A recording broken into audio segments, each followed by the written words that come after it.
The film begins in a world where melting polar ice has submerged all continents in water, forcing humans to adapt to their new surroundings. They now live in rugged, floating communities known as atolls, where they feed on seafood and trade. Plants, dirt, and soil are more expensive than gold, and due to a lack of fresh water, people use their urine for cultivation. Despite the fact that the world has turned into an endless giant ocean, many people believe that dry land exists somewhere. Several groups of people are searching for the rumored magical location in the hopes of living a better life, but no one has been successful so far. We meet Mariner, a man who lives in a ramshackle boat that appears to be made of scrap. He is seen urinating in a small vessel before pouring it into a machine that converts it to drinkable water. He has planted a lime tree in the boat, a rare commodity in a world without land. Mariner survives by fishing and collecting reusable trash from the ocean. After a dive one afternoon, he notices another boat approaching him. The man on the other boat tells Mariner about an atoll where he got supplies. He wishes to trade them, but when Mariner discovers that the man desires nothing in return, he begins to doubt him. He quickly realizes the man has stolen all of his limes. At the same time, a group of smokers arrives in their jet skis and attacks them. Despite the fact that Mariner's boat is made of scrap, it is fast enough for him to escape, while the other man is apprehended by the smokers. Mariner then arrives at the atoll, which is a floating city surrounded by high metal walls. He claims to be there to trade his belongings at the gate. After entering, he reveals that he has some genuine dirt to trade, which is extremely rare. When the people of Atoll see this, they give him 124 chits in exchange for a jar of dirt. He then spends the same chits on a tomato plant and other scraps from a woman named. He is returning to his boat after the trade when a family approaches him and asks him to impregnate their daughter, but he refuses. This raises their suspicions about his motives, and they direct the locals to stop him. Mariner is discovered to be a mutant with gills behind his ears and webbed feet after he is apprehended. Mariner attempts to fight back but is caught in a fishing net. Later that night, Helen meets with an elderly man named Gregor and asks when they will be able to leave for dry land. Gregor informs him that the dry land's direction is tattooed on the back of a young girl named Enola, but he does not understand it. Gregor then considers questioning Mariner, who is imprisoned inside a cage. He then approaches Mariner and inquires about the mutation, but Mariner appears dismissive of him.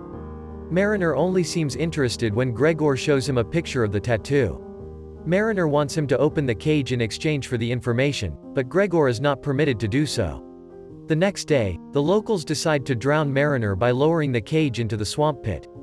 At the same time, a smoker army led by Deacon arrives to attack Atoll. They are also on the hunt for the mythical dryland and the little girl who holds the key to its location. Soon after, the smokers encircle Atoll and begin shooting at residents with large machine guns, killing several. The smokers with the jet skis eventually enter the building via self-built ramps.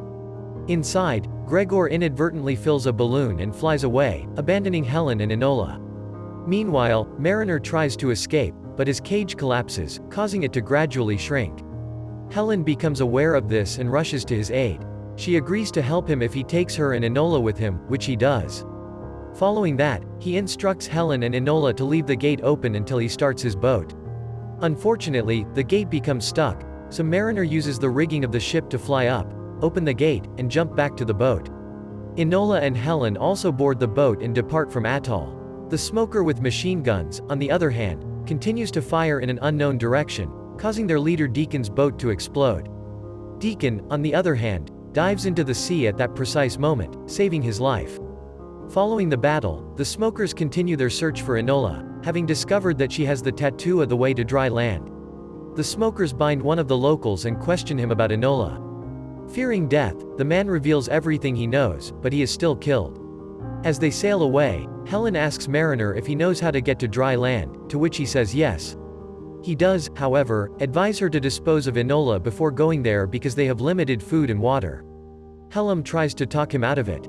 She even offers herself in exchange for the little girl's life, but Mariner turns her down.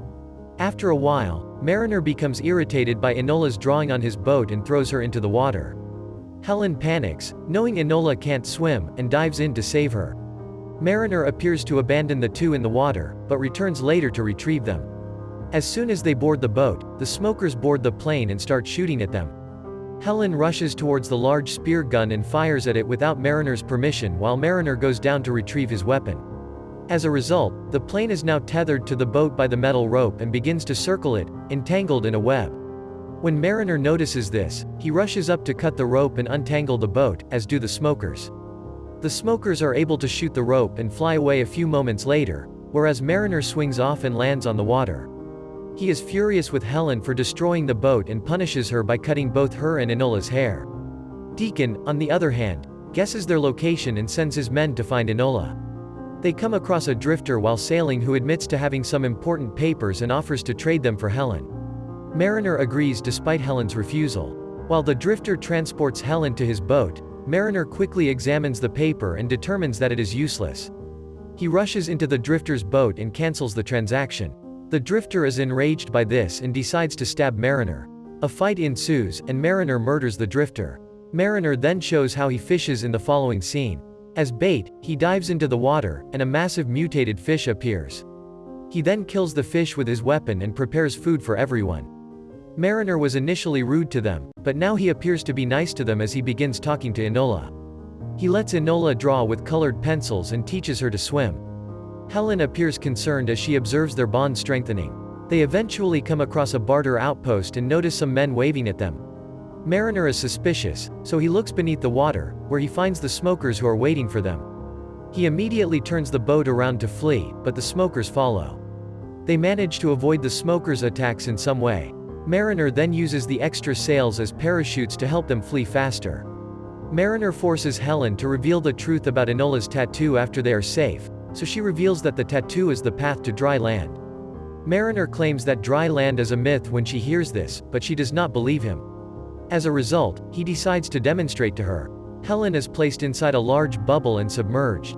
He can breathe through his gills, so he takes her deep into the ocean and shows her the previous world, which is completely submerged, which surprises her. Enola, who is waiting for them in the boat, notices something in the water and quickly hides. When Mariner and Helen swim to the surface, they discover that the smokers have apprehended them. Deacon forces them to tell him about Enola, but they both refuse. Deacon then pretends to kill them by shooting at the air. As a result, Enola emerges, concerned, but she is quickly apprehended by the smokers. Deacon instructs his men to kill Mariner and Helen, but the two flee by diving into the water. Mariner uses his gills to help Helen breathe underwater until the smokers leave. They return to the surface after some time and discover that their boat has been destroyed. Deacon, on the other hand, pretends to be nice to Enola and asks behind her back about the tattoo, but she remains silent. He then offers her some colored pencils and asks again, but she remains silent. Mariner and Helen are hopeless when they return to the wrecked boat. Helen asks why he didn't accept her when she offered herself, and he responds that she didn't like him at the time. Her heart is touched by his response, and she kisses him before the two of them make love on the boat. The next day, Mariner tries to repair the boat, but they come across Gregor in his hot air balloon. Gregor then transports them to the boat where the atoll survivors are staying. They talk about going on a dry land search at night, but the people aren't ready to look for Enola because it's dangerous to face the smokers. Mariner then decides to search for the little girl on his own. He eventually arrives at the smokers' ship and enters it, killing the smokers one by one. Meanwhile, Deacon gathers the smokers and lies to them about finding the way to dry land. He tells everyone to start rowing, which propels the ship forward. As the men begin to row, Mariner approaches Deacon alone and requests that Enola be released. Mariner threatens to drop the flame into the oil reserve, causing the entire ship to explode, if Deacon refuses. Deacon believes he will not act irrationally, but Mariner drops the flame, resulting in a massive explosion. Deacon then flees with the young girl before Mariner reaches the podium and notices him on the plane. He quickly fires a spear gun at the ship's fence before ziplining down. Then he uses the metal rope to create a barrier, causing the plane to crash before takeoff. Enola, thankfully, is unharmed, and the two of them embrace. However, the ship begins to break down, leaving them with no way to escape. Fortunately, Helen, Gregor, and an atoll resident arrive on the hot air balloon at the same time. They drop the rope and pull Mariner and Enola up before the ship breaks down. Deacon, on the other hand, grabs the rope and climbs up with it. When Helen notices this, she throws a heavy object at him, and Enola kicks him, sending him into the water. Mariner and Helen arrive at the hot air balloon, but a determined Deacon jumps on a jet ski and shoots at it, causing Enola to fall into the water. Deacon orders his men to capture the little girl, but Mariner responds quickly. Before leaping from the hot air balloon, he grabs the rope and ties it around his leg. He successfully grabs Enola and recovers just in time, causing the jet skis to collide and explode. Finally, they arrive safely at the hot air balloon. Gregor is able to understand Enola's tattoo this time and heads in the direction of dry land. They spot a bird on their hot air balloon after several days of flight. They are astounded to see land for the first time in their lives when they look further. They are overjoyed to be there and to start exploring the area. They enter a small hut a few moments later to find a couple's bones lying together. They also find a map drawing that looks similar to the one on Enola's back. Enola's family owns that hut, it is revealed. Her family appears to have abandoned her in the hope that she will bring more people to dry land. Meanwhile, Mariner finds the land unsettling and believes he belongs in the sea. He then approaches Enola and tells her he is leaving, which makes her sad. He tells her that he wasn't born for the sea, but she assures him that he will adapt. He does not, however, change his mind and bids Enola and Helen farewell before departing. Helen and Enola watch him sail away from a cliff in the final scene. If you liked this video, you will also like the video, appearing on screen. Click on it to watch. We upload new movies daily, make sure to subscribe, so you don't miss any video. If you liked the movie, consider sharing it with your friends. Show that you care about them. Thanks for watching.